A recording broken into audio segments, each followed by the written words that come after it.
नमस्कार दोस्तों, मैं अखिलेश मिश्रा आपके अपने एजुकेशनल यूट्यूब चैनल विद्यार्थी तक में स्वागत करता हूं। जय हिंद साथियों, कैसे हैं आप सभी। मैं अखिलेश मिश्रा एक बार फिर से आप सभी साथियों का आपके अपने यूट्यूब चैनल विद्यार्थी तक पे हार्दिक स्वागत कर रहा हूं। तो साथियों, जैसा कि आप सभी लोगों को पता है कि आप लोगों की ये हिस्ट्री की क्लास होती है, ठीक।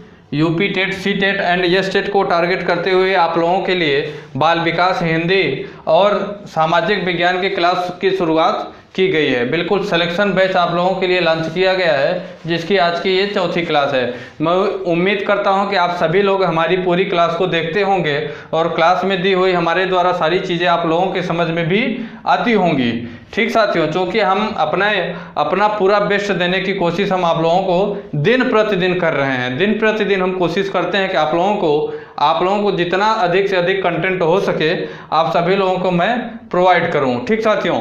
तो आइए हम लोग अपनी क्लास को स्टार्ट करते हैं। साथियों, आज हम लोग पढ़ेंगे, क्योंकि इसके पिछली क्लास में हम लोग पढ़े थे, पूरा पाषाण काल की बात हम लोग किए थे। आज हम लोग मध्य पाषाण काल की बात करेंगे। कौन से? मध्य पाषाण काल की बात करेंगे। मध्य पाषाण काल बिल्कुल अच्छे से धैर्य के साथ हम लोग पढ़ेंगे। हम लोगों का 70 दिन का सिलेक्शन बैच है, 70 दिन की क्लास होगी, जिसमें हम लोगों का ये हमारे ऊपर छोड़ दीजिए कि आपका सिलेबस कैसे पूरा होगा। बस आप लोग हमसे जुड़े रहिए, आप लोग क्लास को डेली कंटिन्यू करिए, ठीक। सारी क्लासें आप लोगों को रेगुलर वे में दी जाएंगी, ठीक। हम लोग साथियों मध्य पाषाण काल की बात करेंगे। तो अगर मध्य पाषाण काल की बात करें तो इसके कालक्रम की बात करें तो यह 12,000 ईसा पूर्व से लेकर 10,000 ईसा पूर्व के बीच में इसका कालक्रम रहा। लिख लें तो वो और भी याद रहेगा। बार बार हम लोग देखेंगे ना तो वो चीज़ें याद होंगी। से 10,000 ईसा पूर्व, 10,000 ईसा पूर्व, मैं आपकी बात कर रहा हूँ साथियों। मुझे तो जो याद होना था वो हो गया। अब आप लोगों से जुड़ी हुई मेरी ज़िंदगी है, अब आप लोगों का स्नेह है, कितना हमें आप लोग देते हैं, ज़िंदगी आप लोगों के लिए मैं अपनी समर्पित कर दिया हूँ। तो आइए साथियों हम लोग मध्य पाषाण काल की बात करते हैं। साथियों, मध्य पाषाण काल में हमें पर्यावरणीय बदलाव मिलते हैं। मध्य पाषाण काल में हमें पर्यावरण से संबंधित बदलाव प्राप्त होते हैं। मध्य पाषाण युग को हम मेसोलिथ भी कहते हैं। मेसोलिथ क्या कहते हैं? मेसोलिथ।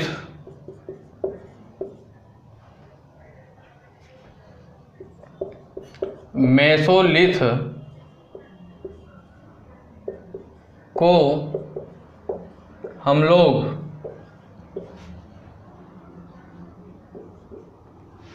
मध्य पाषाण युग भी कहते हैं।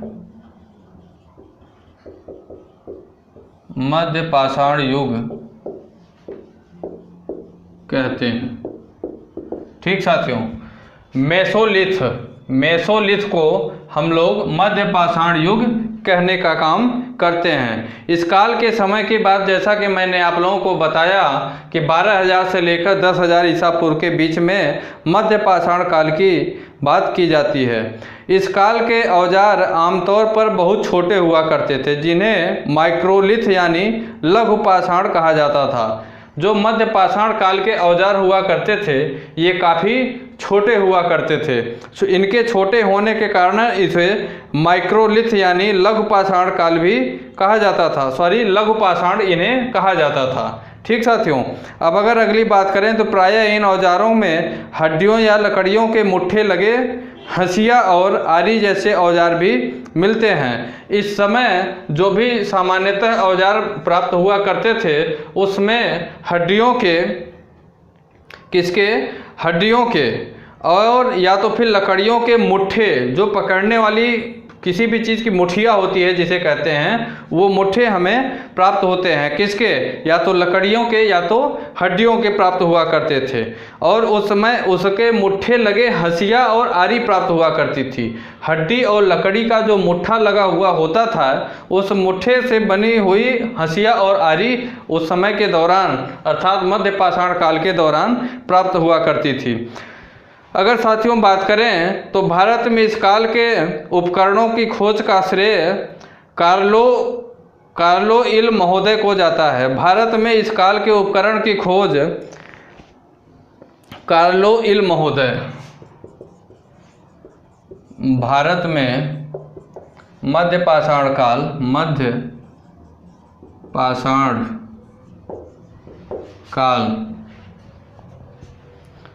के उपकरणों की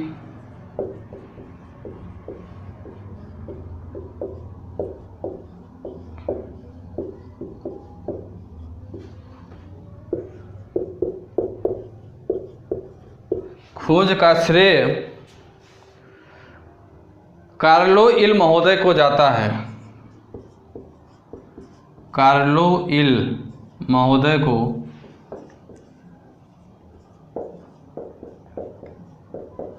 जाता है। साथियों अगर बात करें तो हमारे भारत में मध्य पाषाण काल में अगर उपकरणों की खोज की बात किया जाए तो कार्लो इल महोदय को उपकरण की खोज की बात की जाती है। ठीक साथियों, अब अगर अगली बात करें तो अब मानव आखेट एवं खाद्य संग्राहक के साथ साथ पशुपालक भी हो गया था। मतलब ये मध्य पाषाण काल जब शुरू हुआ तो उस समय मानव जो हुआ करता था वो आखेट तो करता ही करता था, साथ ही साथ खाद्य संग्रहण का भी काम करता था, उसके साथ साथ पशुओं को पालने का भी काम किया करता था। मध्य पाषाण काल में जो आदिमानव हुआ करते थे उस समय लोग जो हुआ करते थे, जो मानव हुआ करते थे वो पशु संग्राहक का काम तो करते ही करते थे, साथ ही साथ खाद्य संग्राहक का काम और मानव आखेट का काम किया करते थे, अर्थात शिकार का काम, साथ ही पशुपालन का भी काम शुरू कर दिए थे। अगर आप लोगों से यही क्वेश्चन पूछा जाए कि कौन से काल में मानव आखेट के साथ साथ पशुपालन का भी कार्य शुरू किया तो यहाँ मध्य पाषाण काल की बात होगी। ठीक, और अगर कहा जाए तो भारत में मध्य पाषाण काल के उपकरणों की खोज का श्रेय किसे जाता है तो वहाँ कार्लो इस महोदय का श्रेय आप लोग बताएंगे।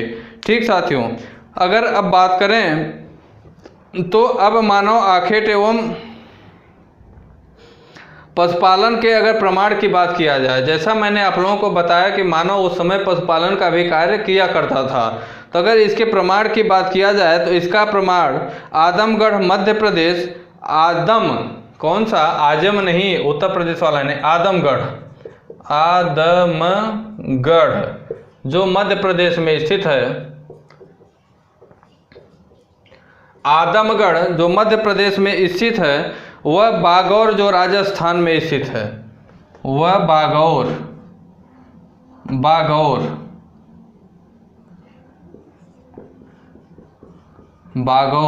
जो राजस्थान में स्थित है। यहाँ से उनके पशुपालन का साक्ष्य प्राप्त होता है। किसका? पशुपालन का साक्ष्य यहाँ से प्राप्त होता है। ठीक साथियों, अगली बात अगर करें तो पशुपालन की प्रक्रिया के तहत सबसे पहले जिस जंगली जानवर को पालतू बनाया गया वह कुत्ता था। अगर बात करें कि पशुपालन की बात जो हम लोग कर रहे हैं तो उस समय का आदिमानव पशुपालन के दौरान अगर बात किया जाए कि सर्वप्रथम कौन से जानवर को पशुपालन के रूप में वो स्वीकार किया तो वो कुत्ता था। आपसे बात किया जाए कि मध्य पाषाण काल के दौरान आदिमानव सर्वप्रथम कौन से जानवर को पालना शुरू किया तो वहाँ पे आप लोग आंसर अपना कुत्ता देंगे। क्या देंगे? कुत्ता देंगे। और धीरे धीरे भेड़, बकरी, गाय और सुअर जैसे जानवरों को मानव अपने घरों के नज़दीक आने को उत्साहित करने लगे। ठीक, सर्वप्रथम तो कुत्ता पाला, सर्वप्रथम कुत्ता को पालने का काम किया, लेकिन बाद में धीरे धीरे भेड़ हो गया, बकरी हो गया, सुअर हो गए, गाय हो गए, इस तरीके के जो जानवर हुआ करते थे उन सभी जानवरों को मानव अपने घरों के नज़दीक बुलाने के या आने के लिए उत्साहित होने लगे या करने लगे। अब साथियों अगर बात किया जाए तो इन सभी के बसने की प्रक्रिया किस प्रकार से शुरू हुई? मध्य पाषाण काल में इन सभी के बसने की प्रक्रिया किस प्रकार से शुरू हुई, इसकी बात हम लोग करते हैं। बसने की प्रक्रिया की बात हम लोग करेंगे।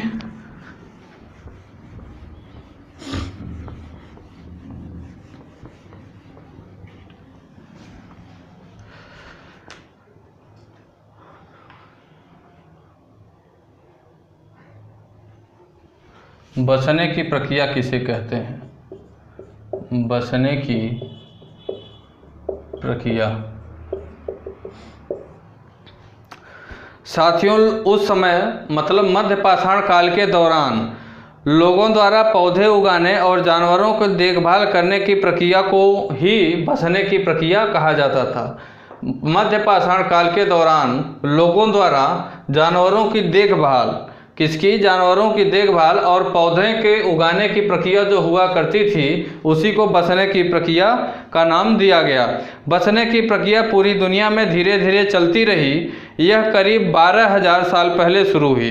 कब शुरू हुई बसने की प्रक्रिया? लगभग 12,000 साल पहले शुरू हुई।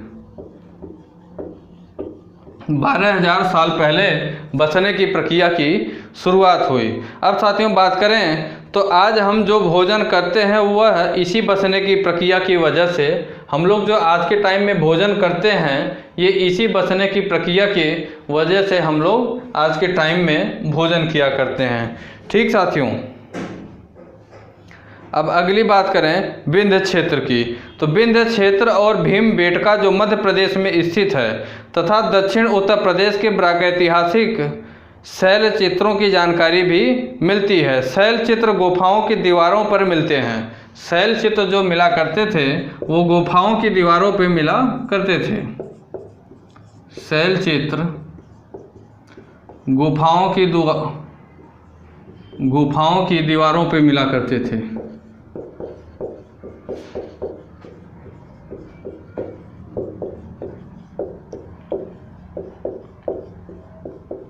गुफाओं की दीवारों पे शैल चित्र मिला करते थे। साथ ही साथ हम आपको बता दें साथियों कि इनमें जंगली जानवर, अगर जो चित्र यहाँ पे शैल चित्र जो प्राप्त हुआ करते थे उन सभी शैल चित्रों में जंगली जानवर हुआ करते थे, मानवीय आकृतियाँ भी हुआ करती थी। साथ ही साथ ज्यामिति तथा अन्य मानवीय क्रियाओं का सजीव चित्रण भी इसी में किया जाता था। मानवीय प्रतिक्रियाओं का सजीव चित्रण भी इसी में किया जाता था।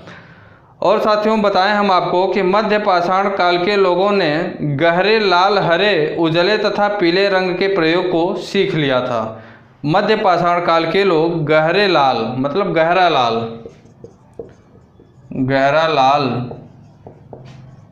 हरा पीला, गहरा लाल, हरा पीला, उजले रंग को प्रयोग को सीख लिया था। उजले रंग के प्रयोग को सीख लिया था।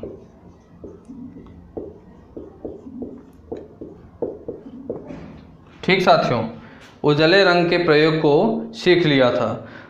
साथ ही साथ साथियों हम आपको बताएं कि आग की खोज किस प्रकार से की गई।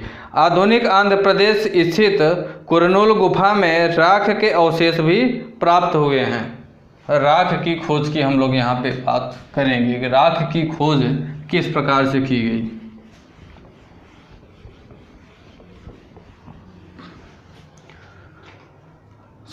आग की खोज, माफ करिएगा, आग की खोज।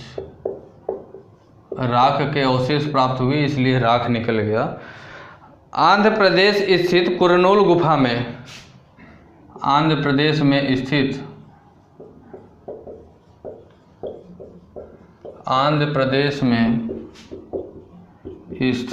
कुरनूल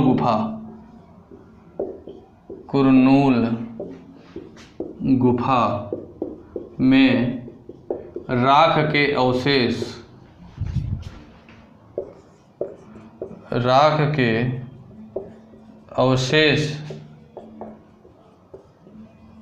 प्राप्त हुए। कुरनूल गुफा में राख के अवशेष प्राप्त हुए।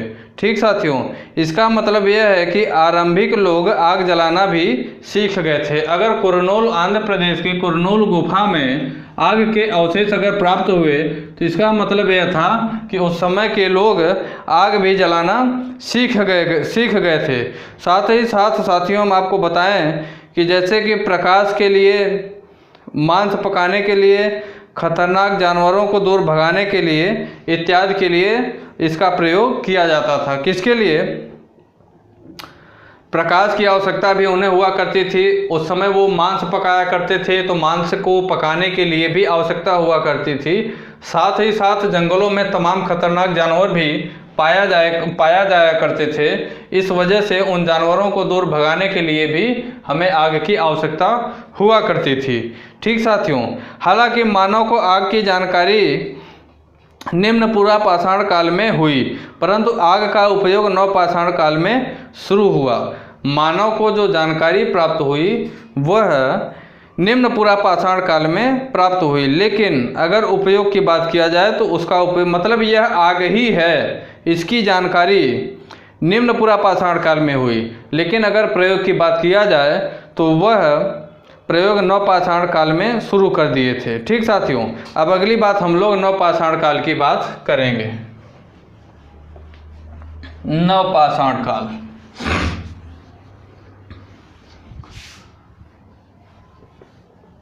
नवपाषाण काल कौन सी चीज? नवपाषाण काल तीसरा होगा।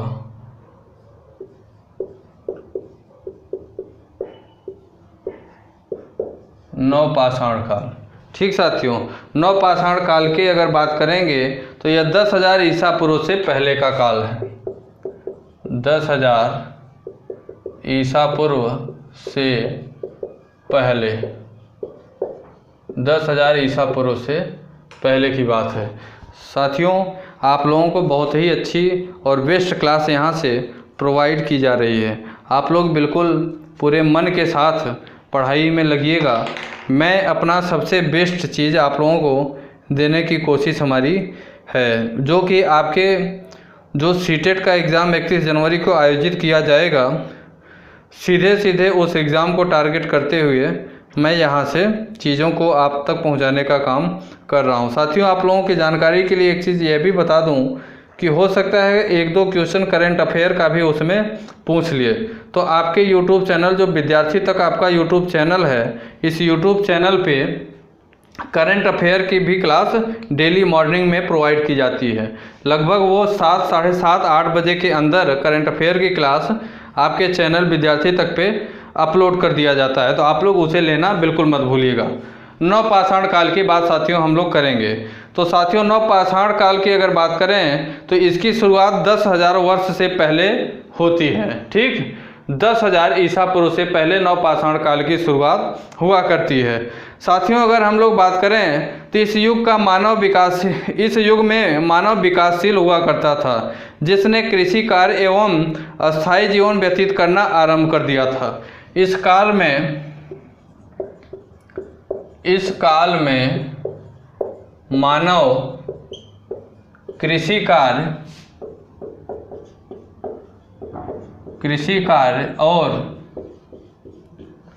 कार्य और अस्थायी जीवन व्यतीत करना आरंभ कर दिया था। अस्थायी, पहले के समय क्या था? व्यतीत। पहले के समय मानव हमेशा इधर से उधर भटकता रहता था, कभी यहाँ रहता था, कभी उस जंगल में, कभी इस जंगल में। अस्थायी जीवन व्यतीत करना सीख गया था, कहिए। ठीक, क्या सीख गया था? सीख गया था साथियों। ठीक, अब अगर अगली बात करें तो नवपाषाण युग को क्रांति का युग भी कहा जाता है। नवपाषाण युग को हम लोग क्रांति का युग भी कहते हैं। क्रांति का युग भी नवपाषाण काल को हम लोग कहते हैं। साथ ही साथ साथियों, भारत में नवपाषाण काल की खोज की अगर बात किया जाए तो सर्वप्रथम 1860 ईस्वी में टॉस नदी घाटी से लैंसूरियन ने किया। ठीक, नवपाषाण काल की खोज सर्वप्रथम, इस काल की खोज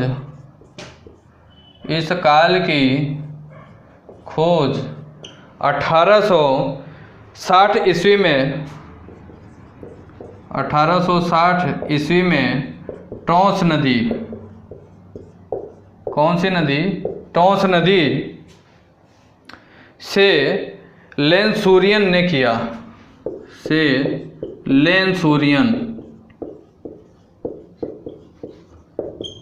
लेंसुरियन ने किया। कौन किया? लेंसुरियन ने। ठीक साथियों, इस मतलब नवपाषाण काल के खोज की अगर बात किया जाए तो 1860 ईस्वी में किया गया। अगर बात किया जाए तो कहाँ? टॉन्स नदी से किया गया। और कौन किया? तो लेंसुरियन ने इस नवपाषाण काल की खोज किया। अब इसी क्रम में साथियों अगर हम लोग बात करें कि मुख्य औजार इस समय क्या हुआ करते, तो पालिश किए हुए पत्थर के छोटे व नुकीले औजार इस समय के मुख्य औजार हुआ करते थे। साथ ही साथ पत्थर की कुल्हाड़ी हुआ करती थी, हड्डी के औजार भी हुआ करते थे। पत्थर की कुल्हाड़ी हुआ करती थी और पत्थर के छोटे नुकीले औजार भी हुआ करते थे। साथ ही साथ हड्डी के भी औजार इस समय होते थे। इस युग के औजार पालिशदार हुआ करते थे। अगर आपसे पूछ ले कि पालिशदार औजार किस युग में हुआ करते थे तो नवपाषाण काल आप लोगों को दिया जाएगा आंसर। पालिशदार औजार नवपाषाण काल में। कब? नवपाषाण काल में। नवपाषाण काल में पालिशदार औजार उपयोग में लाया जाया करते थे। ठीक साथियों, अब अगर अगली बात करें तो नुकीले एवं धारदार तथा जस्पर, चार्ट एवं फ्लिंट धातु से निर्मित हुआ करते थे। ये जो नुकीले और धारदार हथियार हुआ करते थे, ये हथियार जस्पर, चार्ट एवं फ्लिंट धातु से, जस्पर, चार्ट एवं फ्लिंट धातु के बने होते थे। धातु के औजार, पूरा लिख दूं? नहीं, आप लोग कंफ्यूज होंगे। जस्तर, चार्ट एवं फ्लिंट धातु के औजार उपयोग में आते थे, लाया जाया करते थे।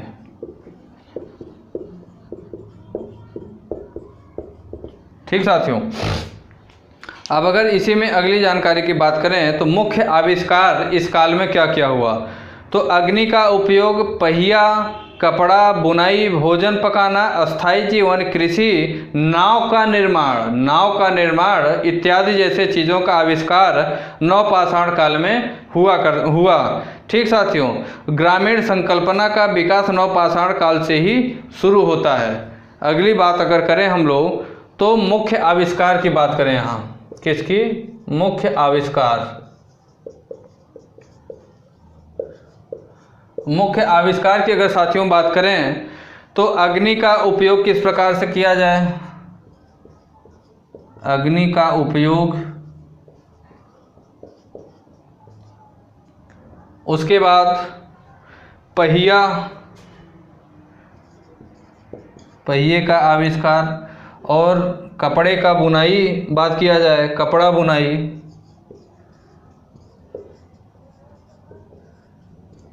बुनाई, और भोजन पकाना, अस्थायी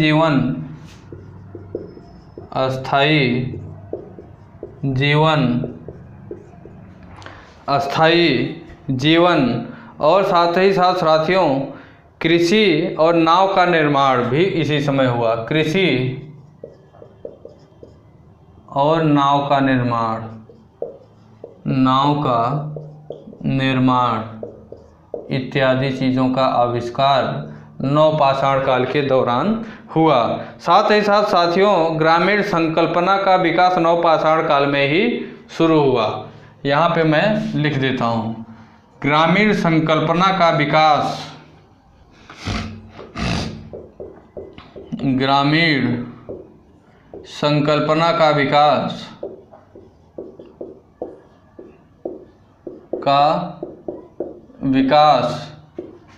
भी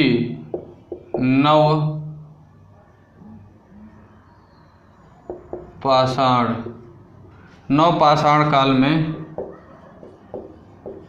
में ही हुआ। ठीक साथियों, तो साथियों अब हम लोग कुछ जो है स्थलों की बात करेंगे और उस स्थलों की बात हम लोग अपने अगली क्लास में करेंगे। ठीक, ये क्लास ज़्यादा लंबी ना हो और इस क्लास को हम लोग यहीं पे ओवर करेंगे, क्योंकि दिवाली का दौर माना जाए तो चल रहा है, तो इस क्लास को हम लोग यहीं पे रखेंगे।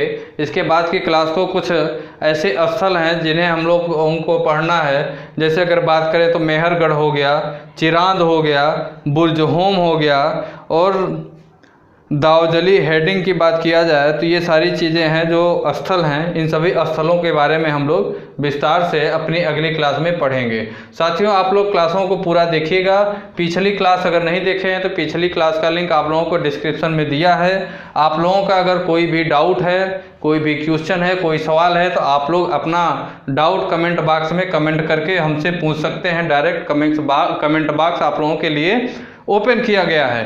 साथ ही साथ अगर इससे ज़्यादा और भी आप लोगों का डाउट है, पर्सनली हमसे आप जुड़ना चाहते हैं तो हमारे टेलीग्राम चैनल विद्यार्थी तक पे जाके आप लोग अपना मैसेज करिए, नाम और नंबर दीजिए। मैं अपनी तरफ से जैसे ही मुझे टाइम मिलेगा मैं आपको कॉल करके आपसे मैं चीज़ों को डिस्कस करूंगा। आपका जो कन्फ्यूजन होगा उसे मैं दूर करने की पूरी कोशिश करूंगा। ठीक साथियों, अगर हमारे YouTube चैनल विद्यार्थी तक पे आप नए हैं तो हमारे YouTube चैनल विद्यार्थी तक को आप सब्सक्राइब करें और वीडियो अगर आप लोगों को अच्छी लगी हो तो वीडियो को लाइक करें, अच्छी न लगी हो तो आप लोग डिसलाइक भी कर सकते हैं। और अगर वीडियो अच्छी लगी हो तो लाइक करिए और इस वीडियो को ज़्यादा से ज़्यादा आप लोग शेयर करिए, जिससे उन सभी आवश्यक मतलब इस वीडियो की जिस भी अभ्यर्थी को आवश्यकता है, खासतौर पर UP TET, C TET and S TET के सुपर टेट के अभ्यर्थियों को जिनको आवश्यकता है उन्हें हमारी यह क्लास